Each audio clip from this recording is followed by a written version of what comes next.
Pada suatu sore, ketika Abu Nawas sedang mengajar murid-muridnya, ada dua orang tamu datang ke rumahnya, yang seorang adalah wanita tua penjual kahwa, sedang satunya lagi adalah seorang pemuda berkebangsaan Mesir.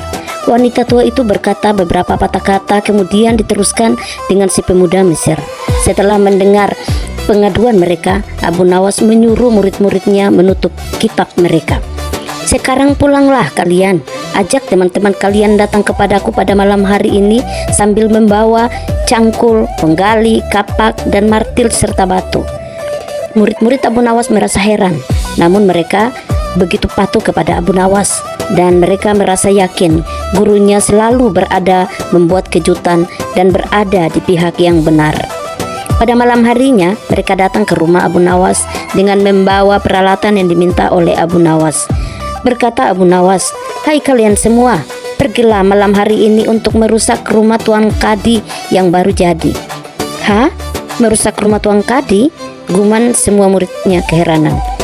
"Apa kalian? Jangan ragu, laksanakan saja perintah gurumu ini," kata Abu Nawas menghapus keraguan murid-muridnya. "Barang siapa yang mencegahmu, jangan kau pedulikan. Terus pecahkan saja rumah Tuan Kadi yang baru. Siapa yang bertanya, katakan saja aku yang menyuruh merusak.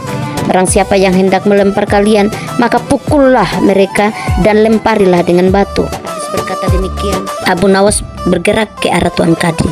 Laksana demonstran, mereka berteriak-teriak menghancurkan rumah Tuan Kadi. Orang-orang kampung merasa heran melihat kelakuan mereka. Lebih-lebih ketika tanpa basa-basi lagi mereka langsung merusak rumah Tuan Kadi. Orang-orang kampung itu berusaha mencegah perbuatan mereka, namun karena jumlah murid-murid Abu Nawas terlalu banyak, maka orang-orang kampung tak berani mencegah. Melihat banyak orang merusak rumahnya, Tuan Kadi segera keluar dan bertanya, "Siapa yang menyuruh kalian merusak rumahku?" Murid-murid itu menjawab, "Guru kami Tuan Kadi Abu Nawas yang menyuruh kami." Habis menjawab begitu, mereka bukannya berhenti, malah terus menghancurkan rumah Tuan Kadi hingga rumah itu roboh dan rata dengan tanah. Tuan Kadi hanya bisa marah-marah karena tidak ada orang yang berani membelanya. "Dasar Abu Nawas, provokator orang gila. Besok pagi aku akan melaporkannya kepada Baginda." Benar, esok harinya Tuan Kadi mengadukan kejadian semalam, sehingga Abu Nawas dipanggil menghadap Baginda. Setelah Abu Nawas menghadap Baginda, ia ditanya, "Hai Abu Nawas, apa sebabnya kau merusak rumah Tuan Kadi?" Abu Nawas menjawab, "Wahai tuanku, sebabnya ialah pada suatu malam hamba bermimpi bahwasanya Tuan Kadi menyuruh hamba merusak rumahnya, sebab rumah itu tidak cocok baginya. Ia menginginkan rumah yang lebih bagus lagi. Ya, karena mimpi itu maka hamba merusak rumah Tuan Kadi." Baginda berkata, "Hai Abu Nawas, bolehkah hanya karena mimpi sebuah perintah dilakukan? Hukum dari negeri mana yang kau pakai itu?" Dengan tenang Abu Nawas menjawab, "Hamba juga memakai hukum Tuan Kadi yang baru ini, Tuan." Mendengar perkataan Abu Nawas, seketika wajah Tuan Kadi menjadi pucat. Ia terdiam 1000 bahasa. "Hai Kadi, benarkah kau mempunyai hukum seperti itu?" tanya Baginda.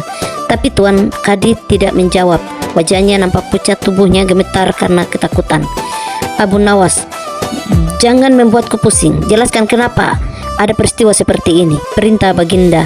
"Baiklah," Abu Nawas tetap tenang. "Baginda, beberapa hari yang lalu ada seorang pemuda Mesir datang ke negeri Baghdad. Ini untuk berdagang sambil membawa harta yang banyak sekali.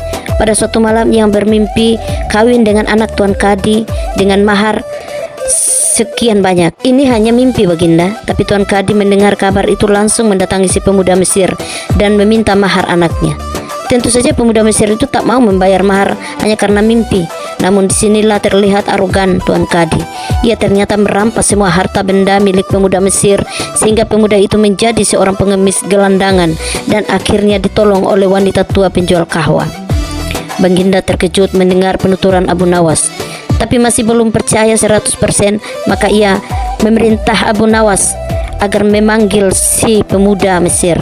Pemuda Mesir itu memang sengaja disuruh Abu Nawas menunggu di depan istana. Jadi mudah saja bagi Abu Nawas memanggil pemuda itu ke hadapan Baginda. Berkata Baginda, "Raja, hai anak Mesir, ceritakanlah hal ihwal dirimu sejak engkau datang ke negeri ini." Ternyata cerita pemuda Mesir itu sama dengan cerita Abu Nawas.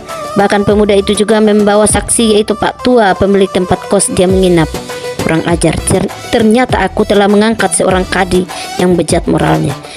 Baginda sangat murka kadi yang baru itu dipecat dan seluruh harta bendanya dirampas dan diberikan kepada si pemuda Mesir. Setelah perkara selesai, kembalilah si pemuda Mesir itu dengan Abu Nawas pulang ke rumahnya. Pemuda Mesir itu hendak membalas kebaikan Abu Nawas. Berkata Abu Nawas, "Janganlah engkau memberiku barang sesuatu pun kepadaku. Aku tidak akan menerimanya sedikit pun." Pemuda Mesir itu betul-betul mengagumi Abu Nawas. Ketika ia kembali ke negeri Mesir, ia menceritakan tentang kehebatan Abu Nawas itu kepada penduduk Mesir, sehingga nama Abu Nawas menjadi sangat terkenal.